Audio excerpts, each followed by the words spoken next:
Welcome to Mind Yourself, a podcast sharing real-life stories from real people, alongside conversations about mental health and emotional well-being.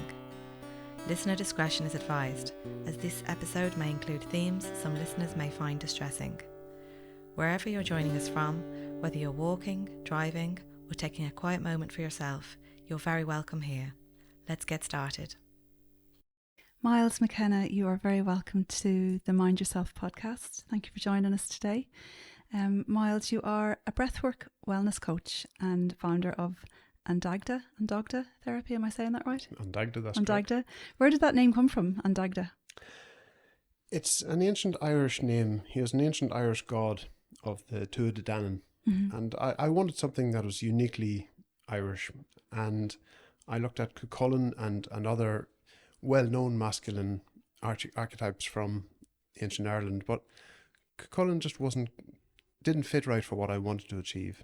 So Andagda is the god of agriculture and other masculine activities, and he's by no means perfect. He is an adulterer, never mind many other things that he does as well. But I think he's a great type for the modern man. That none of us are perfect, but that doesn't mean to say that we cannot be or cannot work towards something. So instead of picking something that was already made as perfect, I went for something that could be formed into a more perfect version of oneself. And this isn't something that you've always done. Prior to breathwork, what was your previous profession? I continue to be a manager I'm in the travel industry at the moment, but I've been a manager of many different sectors, including hospitality and construction. I was a builder in the past, so I've lived many lives in the short time I've been here. And something that you've spoken about, Myles, is work addiction, something that you have lived experience of. You have told us how you were physically, emotionally and mentally burnt out through work, which is what led you to become a breathwork wellness coach ultimately. Can you share that experience with us, what it was like to experience work addiction and burnout? Yeah, so I've probably lived my whole life from a very early age. I always worked, and I didn't know any other way of living without working. Work was always the central focus of everything I did, and had I not reached a point that I could not pass, I probably would have just continued on with the rest of my life in the same way, not knowing any better. And the reason I came to that point, it's hard to put your finger on exactly what caused the switch or what caused the change. You can look back and you can say, well, this was a factor and that was a factor, but it's hard to say exactly what. And there probably wasn't just one reason for it. But I would think COVID probably had a big part to play with it too, because I look at myself pre-COVID and post-COVID. And before COVID, I was the person who worked every day, 7 days a week, morning to night. I would be the first one in the door, the last one home at any job that I ever did. And I'd always learned from a young age, you roll up your sleeves, you get stuck in, you work hard, you get on well. And then COVID came, and we were all forced to stop. And suddenly, there was no work. So what else do you do with yourself? How do you fill your time? What do you put your focus on? And then I started to go into the woods and go into the wilderness and go for hikes up mountains and actually enjoy my time being with myself. And that's the first chance I think I've ever got to do that. Then post-COVID, we all settled back into it, and in travel, I'm sure you know, in 2022 in travel, it just went crazy. And we started off, I remember, early February, and we just went straight through, and we got to early 23, and that's when it just hit me hard, and I just couldn't go any further. And that's when I really felt the pinch. Probably because I was trying to rely on an old model of myself that didn't exist anymore, or that could not do it anymore, couldn't go any further. I remember spring 22 was tough, really tough. And I took a month off in the summer. Summer would be our quiet time. So I took a month off in the summer and I just relaxed. But I didn't recover. Nothing changed. Time in itself, they say time is a great healer, but it's actually not unless you put some focus into whatever you want to heal. So that time I took off didn't make me any better. And I started off again after that, the very same person I was the day I left to take that break. Nothing had changed. So then I was starting from that point yet again. And by spring 23, it just got way too much for me. Through those times, I always thought that if you're not doing well, if you're not getting something done, you got to double down and work harder. You got to keep going. And I remember those times more than once. I would be lying in bed at 4 o'clock in the morning thinking of all the things I had to do later that day. And I would be saying to myself, well, you can lie here and think of these things, but that's not going to get anything done. Looking back now, I would say to myself now, well, okay, I can't change anything right now. I'm going to park that and leave it till later on. But back then, I didn't. I used it as a yardstick to beat myself with. And at 4 o'clock in the morning, I would say, well, if you're not getting anything done now, why don't you just get up and do it? If it's on your mind, why don't you just go and start? And I'd get up at that time in the morning and I'd start. And I would work to maybe 10 o'clock that night. And this was 7 days a week. It never ended. Now, I could say that there weren't supports there, but there were supports there. And when you're in that mindset, it's so easy to fall into, but so difficult to actually recognize. And during those times, my manager's hat was thrown aside. I wasn't thinking or acting like a manager. And what creeps in there is what people call the Jesus complex, where you are the savior, and if you don't do it, well, nobody else is going to be able to do it. And you can't even give yourself the time to pause and think for a second and say, okay, well, if I show this person how to do that, then they can do it for me. You think, why would I need to take that time to do that? I don't have that time. I can't be showing somebody else and then checking how they did it. I just got to do it myself. And you fall into that habit all the time. And then it just keeps increasing and building, and it just gets to a point where you cannot go any further. And so what did that point look like for you? Because burnout can be really, really hard to identify. And as you said there, you're so caught up in it that you can't see it. On reflection, when you look back, were there warning signs? And what was the moment where you realised that you couldn't go any further? There would have been many, many warning signs all along the way. And even pre-COVID, there could have been warning signs too. Because again, like that, I was addicted to work. I would work all the time. Work came before everything else. But I always ignored them. But this I could not ignore, because it showed up in such a big way for me. It knew it was never going to get past my mind. I was never going to be able to think myself and say, actually, this isn't working, I need to change. So the body kicked in. And I remember one day waking up, and I just had a text to my managing director, who was a fantastic woman, and I told her, I just can't do it today. And in the midst of the busiest part of our season, I just took the day to myself. I went to Bettystown and I sat and I just looked out at the waves all day, because I could do nothing else except that. And for a week after that, I wasn't able to go into the office. I was leading a team and they were having a tough enough time of it too. So they were in the same boat I was in. And I knew if they'd seen me like that, it would not have helped them at all. So I had to keep out of the office. But I was physically shaking. My hands would be physically shaking from morning to night. And I remember I had a department meeting every Wednesday morning. And on this week, I did it from home. I got enough energy together to hold it together for that probably hour and a half or 2 hours in that meeting. And then I crashed on the couch for an hour after it, not able to move or do anything after it, because it just took all of my energy just to do that one thing, to keep it together for everyone else, because that's what I was taught to do and what I taught myself to do.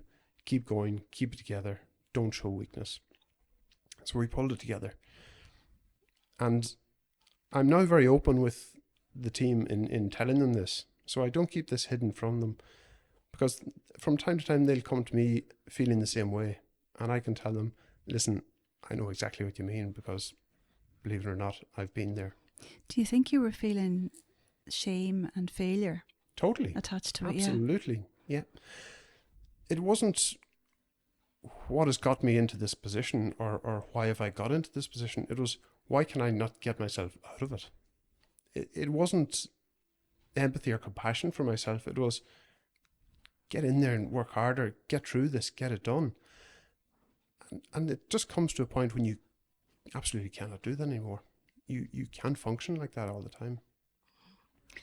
And Myles, you spoke about how your response to the work pressure and the work anxiety was to double down and work harder and suppress what you really needed yourself, and suppress that emotion as well.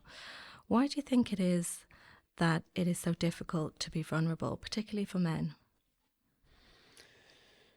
It goes back to the way we were brought up. And I'm not applying any blame there whatsoever. I'm from a Catholic rural Irish background, and it's inherent in our culture, in the way we grow up, that men are not taught to be vulnerable. They're not taught to show emotions. Emotions just get in the way of getting things done. And that's the way we're seen to look at them. And I mean, if I think back to my childhood and the influences we would have seen on TV and in popular culture, the A-Team, MacGyver, guys like that who just went in and did whatever they had to do to get whatever they were doing done without any questions. If I think of the generation after me and Marvel and all the superheroes, destroy a whole city block. If you catch the bad guy, well, then it's worth it. You know, burn the whole house down to do what you have to do to achieve what you have to achieve, without any repercussions or anything blocking you or getting in the way. And I say it's nobody's fault, because if I look at my parents' generation and our parents' generation, our dads grew up watching westerns. The lone guy out on the plane, he never let his emotions get in the way. He just powered on through and did what he had to do. He only ever needed himself. He needed no one else. And whatever he did, and he didn't. But that's the mentality that we get into. And we forget that there's actually another way to be. It doesn't have to be that way. And there's actually a much better way to be. Do you think that emotional suppression impacts relationships and families and how we show up in the workplace? Absolutely. It impacts every single thing you do, from you wake up in the morning to you go to bed at night. It impacts every aspect of your life. Because if you can't freely express your emotions, that doesn't mean they're going away. They're going somewhere. And eventually they will come back and bite you in a really, really difficult or bad way for your life. They could implode your life if you don't actually deal with them at some point. And it's that old saying that hurt people. And if you're not suppressing it, or if you are suppressing it, it's coming out in some way. You're not blocking it. So what then happened for you that you decided to go on this journey of healing? Necessity. I got to that summer in 23 and I was flatlined. I knew I could go no further. And I went to the resources that I knew that I had at hand. People that I'd known in the past, that I know other people have gone to, and they've got good help. My energy was flatlined. I had no energy at all. So I started there, and I went to Kathleen Ward down in Monaghan, who's a holistic specialist, and she looks at vega testing and all of your minerals and getting all of the balance of your body right. But she also looks at it from the holistic point of view, that you can get everything balanced mineral wise in your body. You can get your diet right, but you also need to fix what's going on in the mind. You also need to fix what's going on in the physical body as well. So we worked on that too. And from her, I went to a guy for CBT. And that worked for a short time. So my energy levels are coming up all the time with the different herbs and herb medicine that she has me on. I mean, Vega testing, people are skeptical about it, and I think a big thing about it is who's actually reading what it's telling you. But to start, my emotional stress level when I went to her first was at 27 billion. It was off the charts. And now it's about 500. It's completely different. Mm-hmm. But I went and I started the CBT, and that worked for a time. It helped me relieve the immediate stress and started me on a good path. But skip forward into spring 24, the same problem is creeping up again, because I haven't learned anything about myself. I haven't learned anything about how I got into that position in 23. I'm right back there again. Mm-hmm. And I'm thinking to myself, well, if I am stressed for 23 hours and 45 minutes of a day, what good is 15 minutes of CBT breathwork going to do me? Mm-hmm. It's doing me no good at all, because I'm not even scratching the surface of it. Can you tell us a little bit about breathwork? What is that, and who can it help? Yeah, so I suppose to tell you how I got into it, because that wasn't my road into it. It wasn't the first point in. So in spring 24, I decided I had to go deeper, and I had to sort this out. And that's when I went to talk therapy, and I had a fantastic therapist who I was able to get all the fluff out of my mind and go beneath all of the fluff and get right down to the root of the problem. And I remember she told me that we can do two things. We can work on work stress alone, and we'll do that in so many sessions, or we can actually get down into the deep bones of it. And I said, you know what? Now's the time. Let's do it. So we started with Emotions 101. Start from the very, very basics. I mean, your listeners will get a laugh out of this, but I was watching Inside Out as Mm-hmm. an emotional tool for teaching me how to feel and what to do. Things that I would have been aware of, would have known, but I would have never properly been aware of on the surface level. So I had to go right down into the basics to understand how I was feeling. And that got me right through the year. And my grief for my mum came up at that time as well, and showed itself and broke. And through that, I couldn't fall back on my old faith. I didn't feel the strength from that avenue to fall back and say, okay, I have this faith, I'm going to lean into it. I couldn't do that, so I needed something else. And that's when I found a lady in Slane, Brenda Rock, who was fantastic, and she's the one who introduced me to breathwork proper. So I went to her for restorative yoga nidra, and she introduced me to James Nestor's book, Breath, and I just went from there. She was incredible. I remember the first time I met her, something she said to me, and it still rings true. She said that the heart that's capable of feeling all this pain is the same heart that's capable of feeling great joy. And that stuck with me since. So she got me into the breath work, and really from there I started practicing breath work right through the year. And the 6-second breath in particular, which is 6 seconds in, 6 seconds out, and it's just noticing the breath coming in, noticing the breath going out, noticing how absolutely amazing it is to sit here and breathe something that's all around us, and we give it no credit at all, but this is our life that's around us right here. And I loved it so much that I started making up my own breath patterns that would help me out. And again, spring 25 was another tough time in work too, but I managed it. And with breath work, I was able to manage it. So I would have a really, really tough day in the office. I'd get on the bus, I'd do 20 minutes of breath work, and I'd come out the other side of that a completely different person. I had energy that I never had before. Suddenly I'd get home in the evening after a day's work, and I could take the dog for a walk. I wasn't already thinking of what is going to happen the next day. It gave me my life back. And I thought, what is this amazing thing that's just done this? How can it be just this simple? But it really is. And that opened me up to so many other things as well then, just through breath work alone. It's not everything, but it's a key to unlock everything else. The beauty of it is the simplicity, isn't it? Really you can is. do breath work anywhere, Absolutely, at any time, yeah. and it's completely free. And nobody knows you're doing it. This is what I tell people all the time.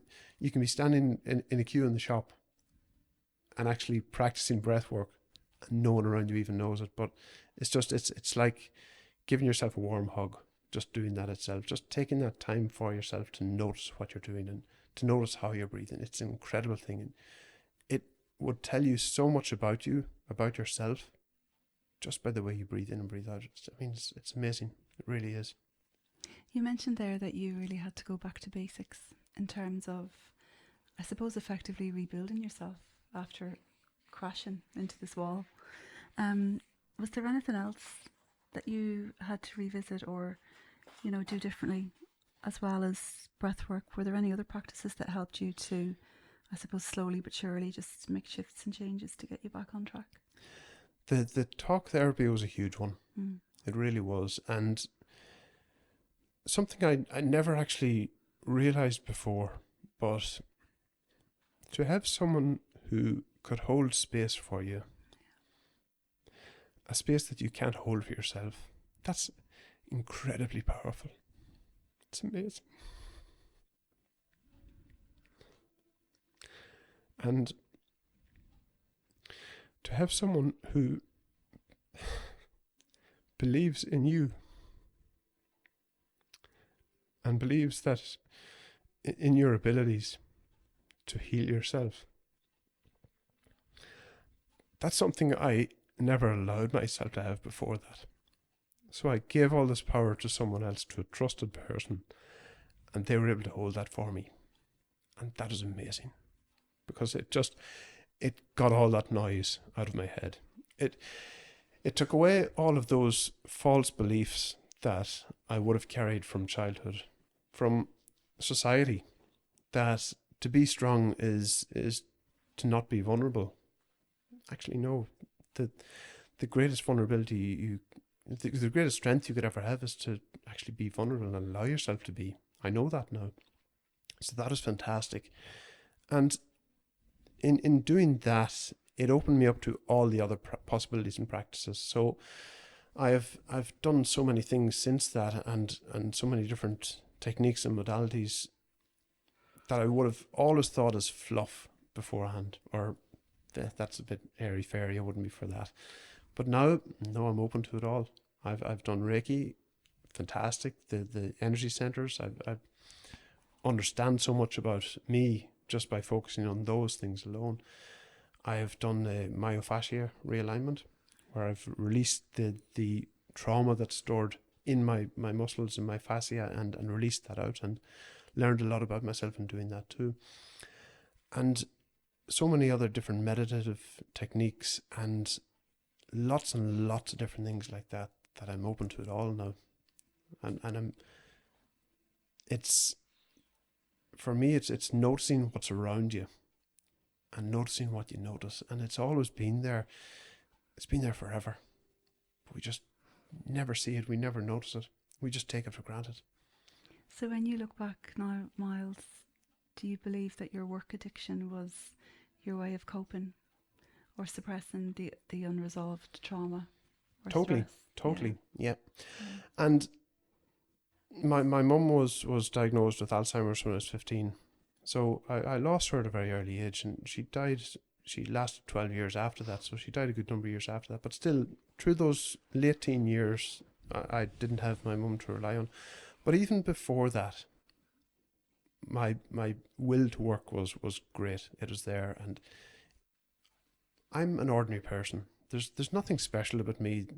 There's no serious traumatic event in my life that led me to where I am or led me down a path or anything like that. I came from a good family, a good farming background, who, okay, granted, we didn't have everything, but we had everything we needed. So I didn't have a bad childhood that led me down this path. I'm just an ordinary person. But yet in all, I used work from a very early age as a means of escaping the norm for reasons that I still don't fully understand, but perhaps sometimes you don't need to fully understand these things. So when Mum got sick, I'd already paved that avenue for myself, and I just went for it right down there. And I worked way too much, way too much. In my Leaving Cert year, I was working 4 part-time jobs. That's just to stay away from things, just to stay away from the pain of actually facing normal life. I just kept myself busy, and that carried right on through until I just couldn't anymore. Do you think it was also a distraction from grief? Totally. Yeah. Absolutely. A distraction from absolutely everything. Because when you're working, you've got a sole focus.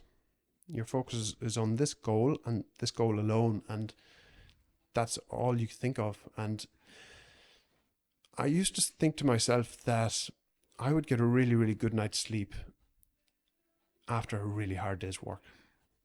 And if I worked really physically, then I could sleep real well that night. And I think to myself, I'd wake up the next morning and I'd close my eyes on the pillow, and it'd be like a flash, and I'd be awake again. But I felt like I'd never moved the entire night long. I was just a complete stillness. And I always counted that as a great night's sleep. Now I look back and I can see that it was physical exhaustion. I was going to say, it sounds like exhaustion. It wasn't sleep at all, you know. It was just complete physical exhaustion. And it's really hard to identify work addiction when you compare it to other classic addictions like alcohol or drugs or porn or gambling.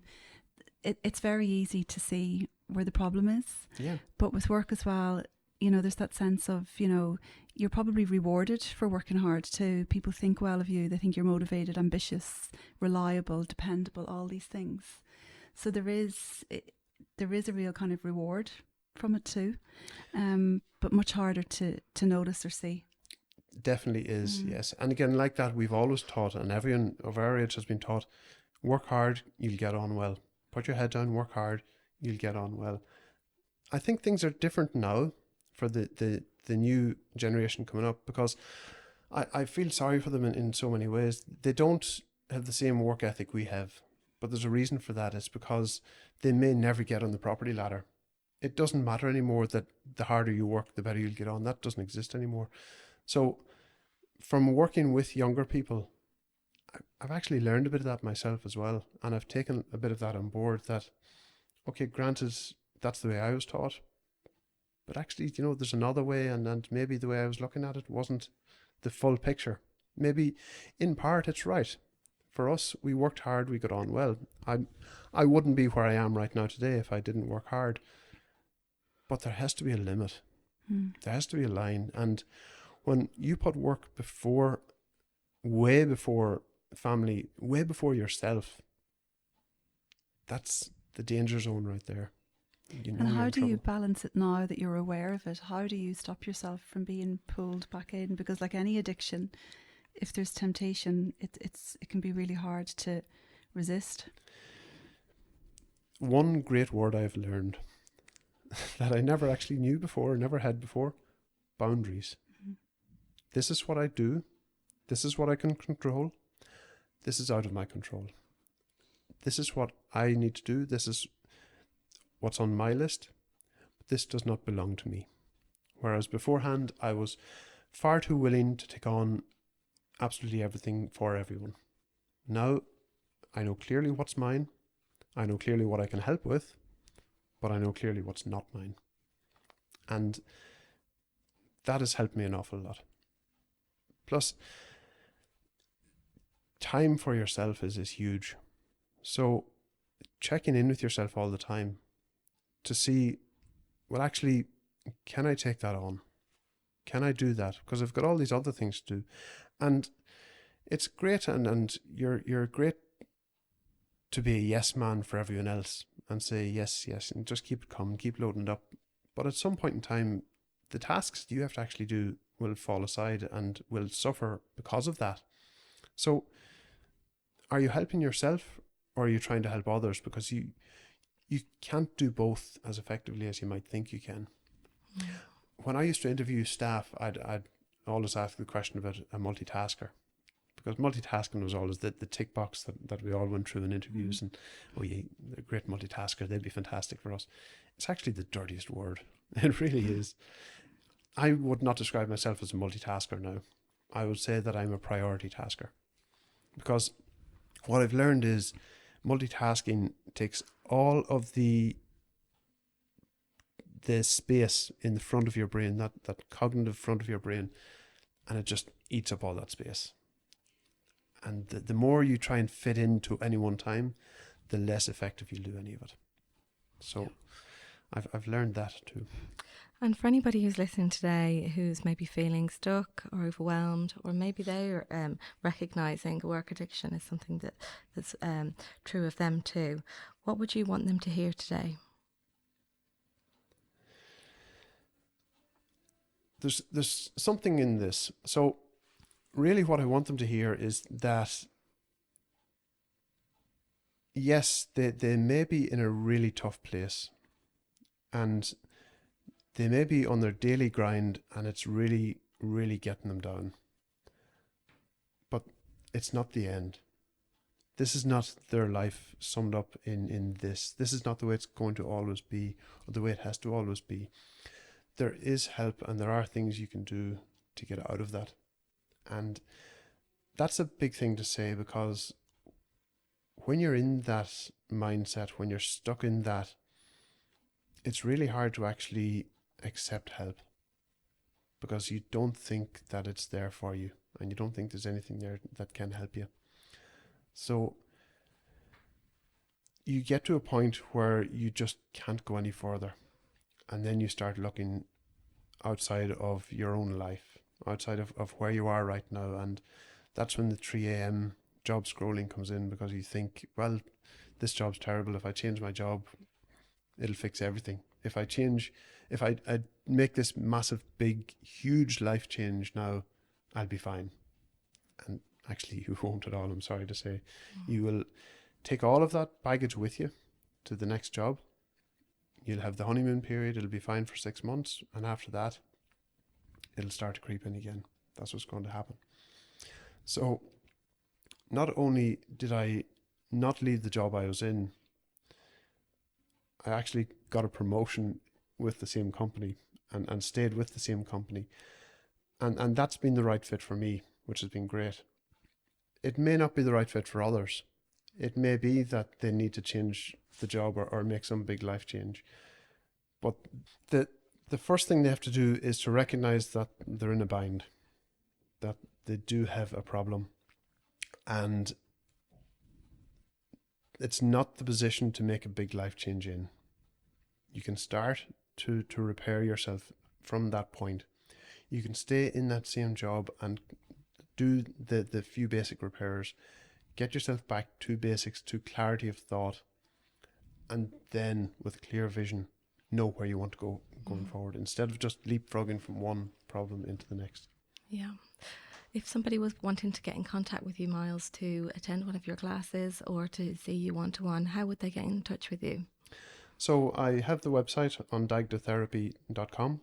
I'm on Instagram as well, and I post quite regularly there. And they can send me an email or contact me on the phone as well, on WhatsApp. Great. Myles, aside from burnout, what would be some of the other issues that people would come to you with to support breathwork? Breathwork is one of those things that covers a broad spectrum of things, physically and mentally, both. So I can see a link between both as well when people do come to me. So I've someone who comes to me for acid reflux, a very physical ailment that's in their stomach. But breathwork can actually help them there, because it's building their diaphragm. And not only that, but it's also working on that central system, the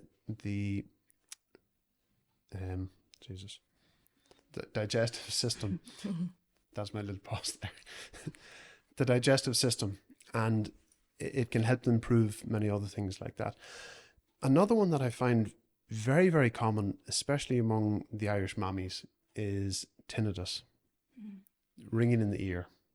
And it's a real menopause symptom, tinnitus. Yeah. It's also connected to your throat chakra.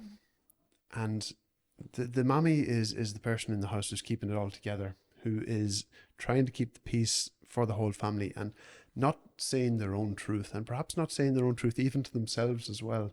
So that one does creep up quite a lot.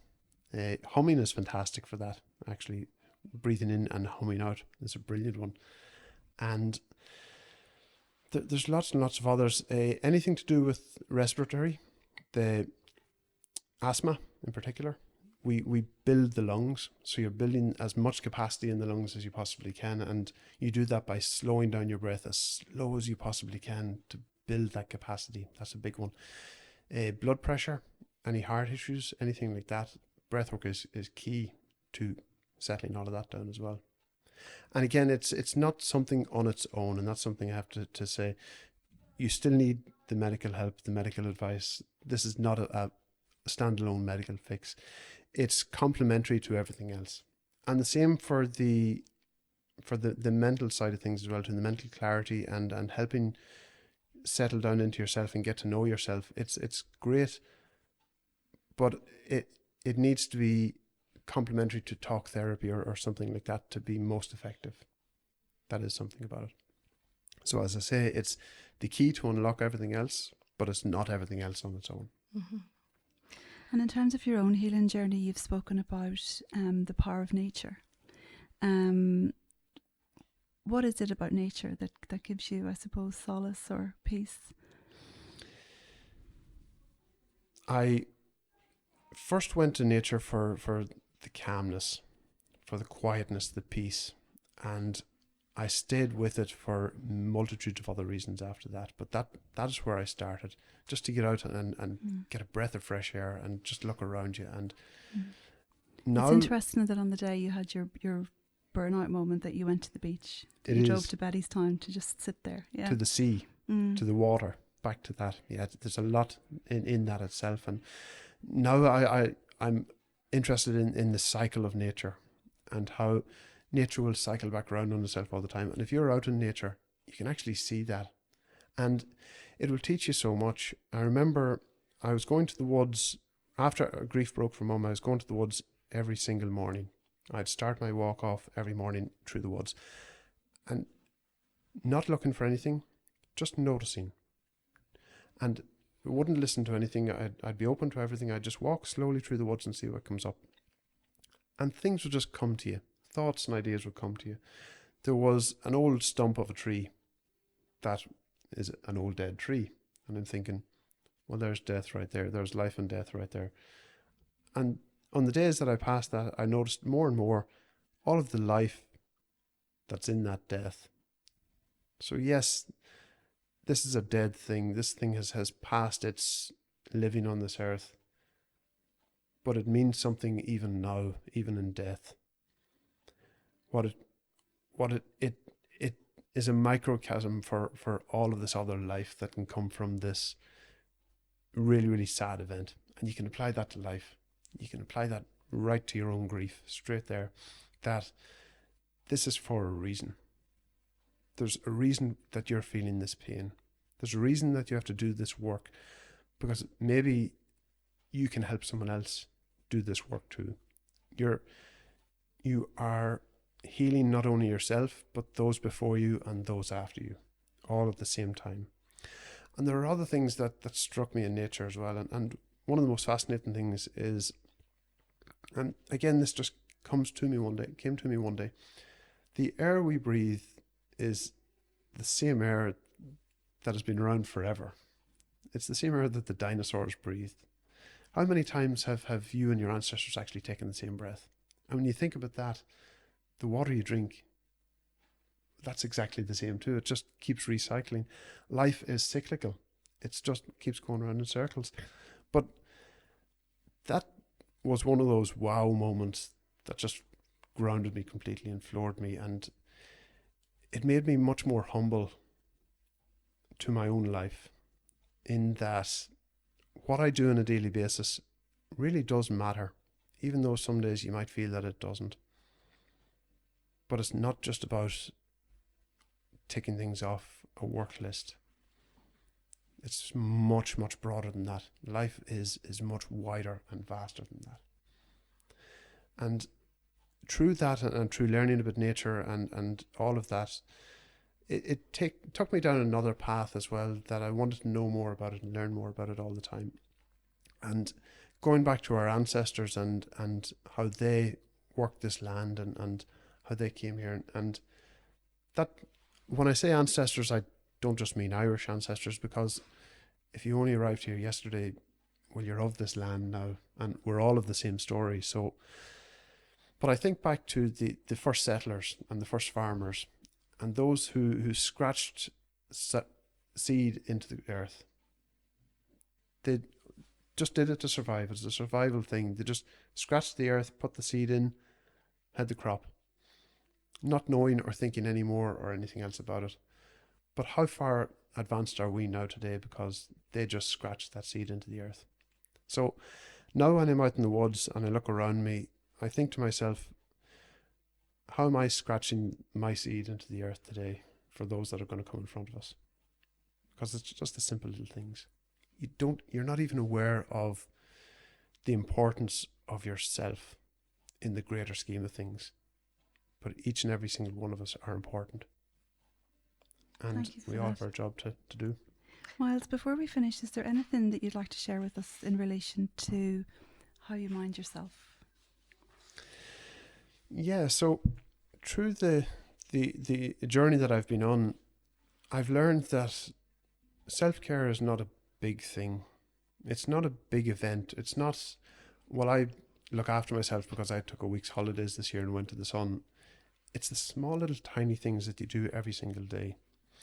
So it's noticing yourself at those times or in those moments. And self-care for me is, it's the simple things every day, like brushing your teeth, having a shower, brushing your hair, looking after yourself. The simple mundane things that you do every single day that you just pass no remarks on. And when you stop to notice those things, you actually start to see yourself. So I would invite you to, the next time you're brushing your teeth, just actually look at yourself in the mirror. And don't look at how your hair's looking today, or don't look at that part of your face that you never liked or you wish you could change. Look through all of that and actually look at yourself and look into yourself and just say hello. It's such a huge thing to do, because suddenly you're not just brushing your teeth before bed. Suddenly you're spending these moments looking after yourself so you'll be good in the future. Simple things like that. When you're in the shower, throw your arms around your shoulders, give yourself a big hug, and just thank yourself for being there. Not because you did something to earn it, nothing to do with that, just for being there. Just to stay with yourself. Because as I've learned, everything we need to heal is within us. No one of us is ever fully healed. We're always on different runs on the same ladder, going towards healing, but we're always going towards it. We never actually get there. In this life, we'll never actually get there, but we're going the right way all the time, and we're moving each other along at the same time. But the first step is get in touch with yourself, look after yourself, and then everything else will come along for you. Myles McKenna of Andagda Therapy, thank you so much for joining us today. Thank you. That is it for today's episode of Mind Yourself. If something in this conversation has resonated with you, share it with someone who might need to hear it, because these are the conversations that matter. Don't forget to follow or subscribe so you never miss an episode. And if you're enjoying the podcast, a quick rating or review really helps us to reach more people. So until next time, mind yourself.